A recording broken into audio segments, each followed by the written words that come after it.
Welcome you all guys once again. I am Archana Mainandan और आप सभी का स्वागत करती हूँ आपके A9 एजुकेशन चैनल में। जैसा कि आप सबको पता है कि हम साइंस के मोस्ट इम्पॉर्टेंट 30 टॉपिक्स डिस्कस कर रहे हैं 7th 8th बीपीएससी के लिए। और हमने आई थिंक 20 टॉपिक्स तो हमने कंप्लीट कर रखे हैं 4 वीडियो में। और आज आगे का 2 वीडियो जो आपको मिलने वाला है उसमें 5 टॉपिक्स हम कंप्लीट करेंगे।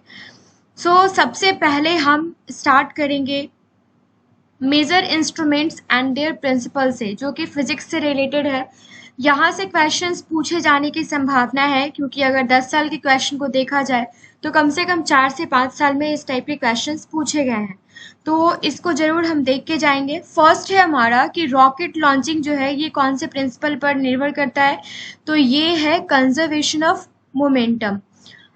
दूसरा अगर पूछा जाए सोनार, तो ये reflection of sound wave. Electric generator जो है ये इलेक्ट्रोमैग्नेटिक इंडक्शन प्रिंसिपल पर डिपेंड करता है। और एयरक्राफ्ट जो है ये बर्नौलीज फ्लूइड मोशन थ्योरी पे डिपेंड करता है। न्यूक्लियर रिएक्टर की अगर बात की जाए तो ये controlled nuclear fusion and photocell की तो फोटो इलेक्ट्रिक इफेक्ट पे वर्क करता है।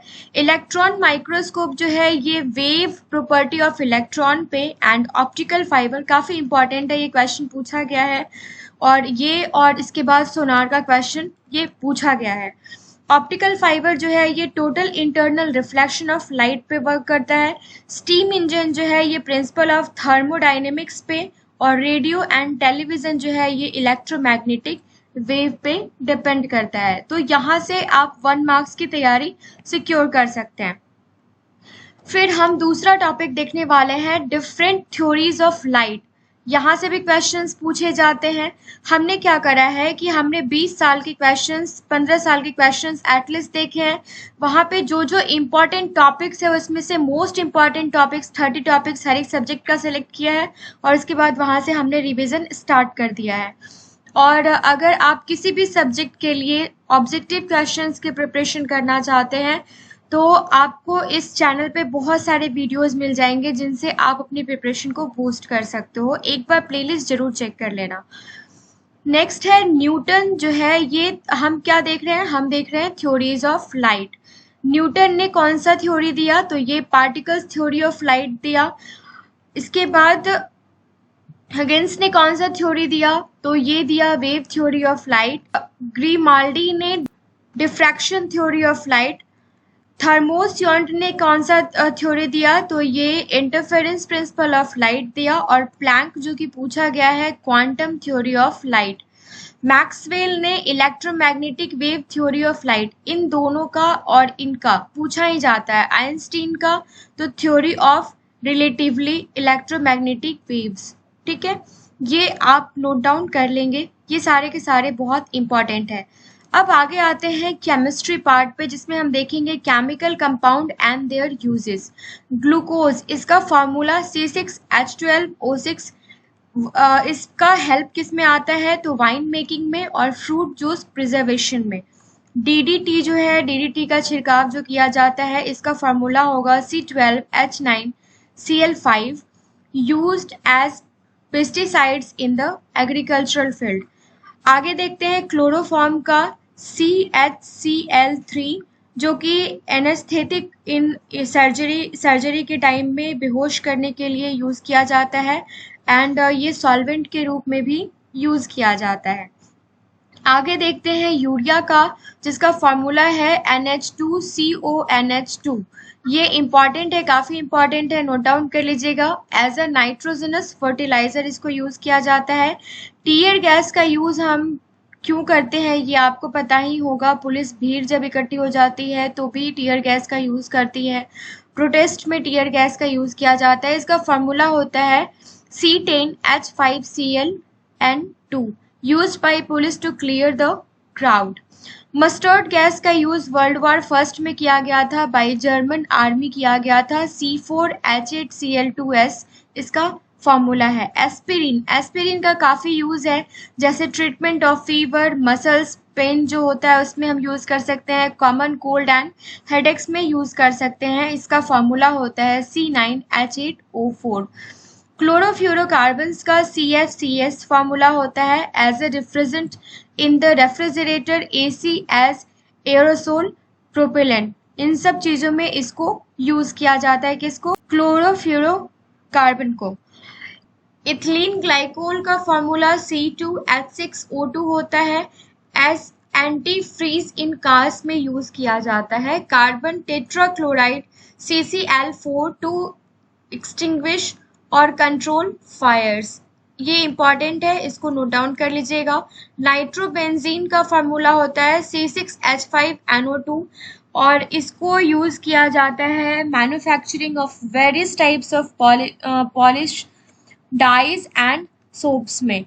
आइडोफॉर्म जिसका फॉर्मूला है CHL3 एज अ बैक्टीरियासाइड्स यूज किया जाता है, और कार्बन टेट्राक्लोराइड CCl4 को टू एक्सटिंग्विश और कंट्रोल द फायर्स। ये सारे के सारे टॉपिक्स काफ़ी इंपॉर्टेंट है, इन सारे टॉपिक्स को आप देख लीजिएगा। अब बायोलॉजी में हम देखने वाले हैं विटामिन सोर्स एंड उससे रिलेटेड जो डिफिशियंसी डिजीज होते हैं वो हम देखने वाले हैं। तो विटामिन ए जिसका साइंटिफिक नेम क्या है ये भी पूछा जाता है, रेटिनॉल। एक चीज और हमने यहाँ पे ऐड किया है कि मेल को कितनी क्वांटिटी की जरूरत होती है एंड फीमेल को कितनी क्वांटिटी की जरूरत होती है, क्योंकि ये भी क्वेश्चंस कभी कभी पूछा गया है।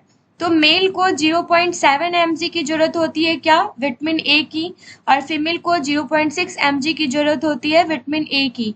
ये मिलता किससे है? तो लीवर से, चीज से, eggs, butter, oily fish, milk, yoghurt, ठीक है, और कैरोटीन युक्त फल से, जैसे जो भी फ्रूट्स होते हैं, जैसे गाजर हो गया, जो भी चीजें हो गई, उन सब चीजों से मिलता है। इससे अगर इसकी डिफिशियंसी हो बॉडी में तो इससे कौन कौन से डिजीज होते हैं? तो ये त्वचा संबंधी रोग होते हैं और कॉर्निया से रिलेटेड डिजीज होती है, ठीक है, cornea part of eyes. Vitamin D जिसको आप कैल्सीफेरोल के नाम से जानते हैं, ये अगर इसकी जरूरत पूछी जाए तो 0.01 mg जरूरत होती है दोनों को ही, जो कि पाया जाता है ऑयली फिश में, लीवर में, एग्स में, ब्रेड में, पाउडर्ड मिल्क में और सूर्य के प्रकाश में। यहाँ पे अगर इसकी डिफिशियंसी हो बॉडी में तो सूखा रोग होता है, जिसको आप ऑस्ट्रियोमलेशिया बोलते हैं। इसकी डिफिशियंसी से जो डिजीज होता है ये होता है सूखा रोग, जिसको ऑस्ट्रियोमलेशिया बोलते हैं, जो कि वयस्कों में होता है, एडल्ट्स में होता है। एंड रिकेट्स नाम की डिजीज जो विटामिन डी की कमी से होता है, ये किस में होता है? ये होता है बच्चों में। विटामिन ई जिसको टोकोफेरॉल के नाम से जानते हैं, 3 mg नेसेसरी होता है वुमेन के लिए एंड 4 mg का इनटेक मेन के लिए। इससे इसकी डिफिशियंसी से रिलेटेड डिजीज है एपिथेलियम टिश्यू जो है ये कमजोर पड़ जाता है और जनन क्षमता की कमी आ जाती है। और आपको पता ही होगा कि विटामिन ई हमारे स्किन के लिए भी काफी वाइटल रोल प्ले करता है। ये पाया जाता है प्लांट सॉइल में such as soya, corn and olive oil, nuts, seeds, wheat germs में और ग्रीन लीफी वेजिटेबल्स में विटामिन ई भरपूर मात्रा में पाया जाता है, ठीक है। विटामिन के देख लेते हैं, 0.07 mg पर kg ऑफ बॉडी वेट, ये दोनों के लिए है, ये मेल के लिए भी है और फीमेल के लिए भी है। ये पाया जाता है ब्रोकोली में, स्पिंच में, वेजिटेबल ऑयल्स में and cereals, pork and dairy food like cheese वगैरह में ये पाया जाता है। और इसकी डिफिशियंसी से जो डिजीज होता है ये है कि ब्लड क्लॉटिंग नहीं होता है, चोट लगने पर खून बहता ही रहता है, वो नहीं रुकता है। अब यहाँ पर जो हमने बात करी है vitamin A, D, E and के की, आपको बता दूं कि ये जो है ये फैट सॉल्युबल विटामिन्स हैं।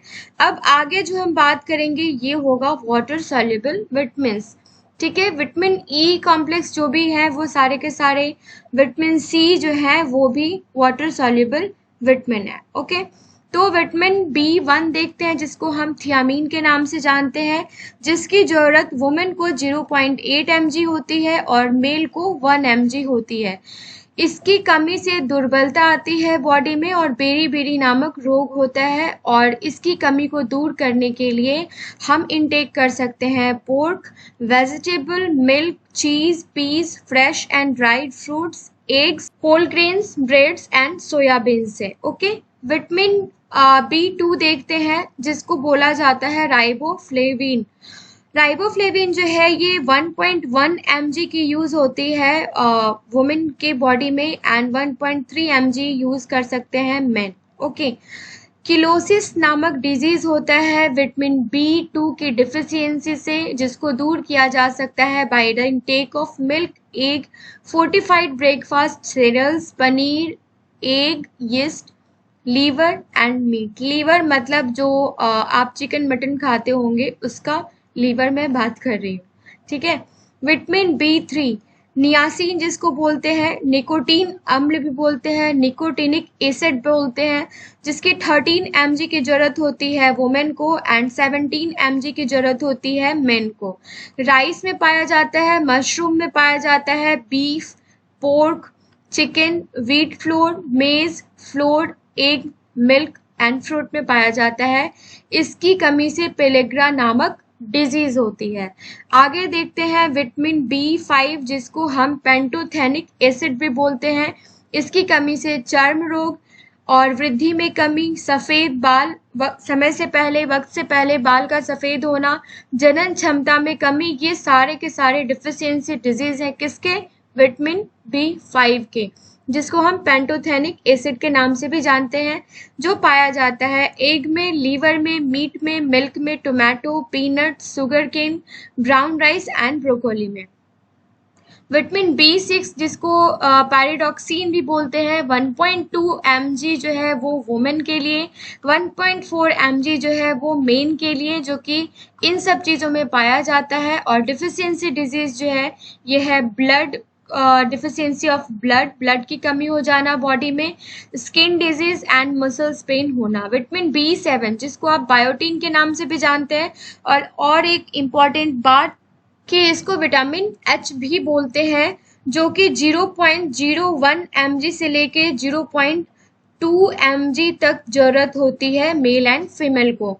Meet, egg, fruits and vegetables में पाया जाता है, और अगर इसकी कमी हो तो लॉस ऑफ हेयर और स्किन डिजीज हो जाते हैं, ठीक है। नेक्स्ट हम देखते हैं विटामिन B9 जिसको आप फॉलिक एसिड के नाम से जानते हैं, जो कि पाया जाता है हरी पत्तियों में, liver, soybean, yeast and fruits में। डिफिशियंसी ऑफ ब्लड, इसकी कमी से वृद्धि में कमी, ये डिफिशियंसी डिजीज है। विटामिन B12 जिसको साइनोकोबालामीन के नाम से जानते हैं, ये meat, fish, liver, egg, milk में पाया जाता है।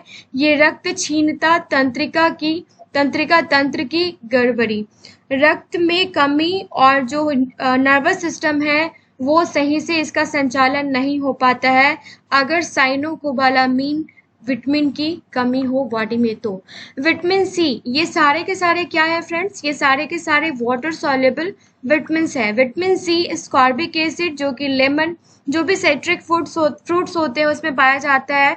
इसके बाद जो भी खट्टे फ्रूट्स हैं वो टोमेटो, स्कर्वी डिजीज जो है ये इसकी कमी से होता है। आगे जो टॉपिक है ये काफ़ी इम्पोर्टेंट टॉपिक है, इसको देख लीजिएगा एक बार। इसको मैंने पिक्टोरियल फॉर्म में आपके सामने लाने की कोशिश की है। लोब्स ऑफ ह्यूमन ब्रेन, जो ह्यूमन ब्रेन है वो उसका कौन सा भाग किस चीज़ को फील करता है, क्या काम करता है, तो ये ह्यूमन ब्रेन का मैंने यहाँ पे फिगर बनाया है, जिसमें फ्रंटल लोब की हम बात करते हैं। ये जिम्मेदार होता है कंसंट्रेशन के लिए, जजमेंट के लिए, इनहैबिटेशन के लिए, पर्सनालिटी के लिए, इमोशंस के लिए। फिर पार्शियल लोब की अगर बात करते हैं तो स्पर्श के लिए, ठंडा, गर्म, दर्द का अनुभव यहीं से होता है। सेंस ऑर्गन्स यहाँ से डेवलप होते हैं। सेंसरी डिस्क्रिमिनेशंस आप यहाँ से फील कर सकते हैं, एंड बॉडी ओरिएंटेशन का काम यहाँ से होता है, ठीक है। ऑक्यूपिटल लोब जो होता है ये विजुअल इंटरप्रिटेशन के लिए वर्क करता है, विजुअल रिसेप्शन के लिए वर्क करता है। और टेम्पोरल लोब जो आपको पता है कि यहाँ है, तापीय पिंड जिसको आप कहते हैं, ध्वनि ग्रहण क्षेत्र है ये, और यहाँ से क्वेश्चंस भी पूछे जाते हैं, इसलिए अच्छे से आप देख लीजिएगा। यहाँ से बिहेवियर आप एक्सप्रेशन, आपका जो बिहेवियर एक्सप्रेस्ड आप करते हैं वो इस यहाँ से होता है। Memories and information retrieval, information का आना जाना, इंफॉर्मेशन का फिर से वापस से आप उसको रिकॉल करते हैं, ये सारी चीज़ें कहाँ से होती हैं? तो टेम्पोरल लोब से होती हैं। ब्रेन स्टीम जो है, मस्तिष्क स्तंभ, ये कहाँ होता है? ये यहाँ, जिसमें जो इम्पॉर्टेंट होता है ब्रीदिंग के लिए, डाइजेशन के लिए, हार्ट कंट्रोल के लिए और अलर्टनेस के लिए। अनुमस्तिष्क जो सेरेबेलम है, इसका काम क्या होता है? Coordination and control of voluntary movement, ऐच्छिक गतियाँ जो होती हैं, जो हमारे चाहने से गतियाँ होती हैं, सेरेबेलम जिम्मेदार है। ओके, सो 60% जो है ना ब्रेन हमारा, वो फैट से बना हुआ है, और it contains approximately 100 billion neurons. आपको बता दूं कि ब्रेन का ही जो आपसे पूछा जाता है कि कहाँ के टिश्यूज जो होते हैं वो डिस्ट्रॉय होते हैं या फिर नर्व्स में प्रॉब्लम होती है, तो बहुत स्लोली रिकवरी होता है या तो नहीं होता है, तो ब्रेन का होता है। वेट जो है अराउंड 3 पाउंड है, जो कि 2% of the total body fat occupy करता है। कौन सा? तो ये हमारा ब्रेन। न्यूरॉन क्या है? The functional unit of nervous system we can call neuron. Sense organs कौन कौन से हैं? तो eyes, ear, skin, nose and tongue. Central nervous system consist of brain and spinal cord. तो ये सारी की सारी चीज़ें याद रखिएगा। 5 इंपॉर्टेंट टॉपिक्स जो हमने डिस्कस करे हैं वो आपको देख लेना है। वैसे तो मेरे हिसाब से 6 टॉपिक हमने इसमें कवर करे हैं। सो इससे पहले के फ्रेंड्स जो 4 वीडियो है, टोटल 10-12 मिनट का हर एक वीडियो है, वो ज़रूर देख लीजिएगा। मिलते हैं नेक्स्ट वीडियो में। बहुत बहुत धन्यवाद। Thank you so much.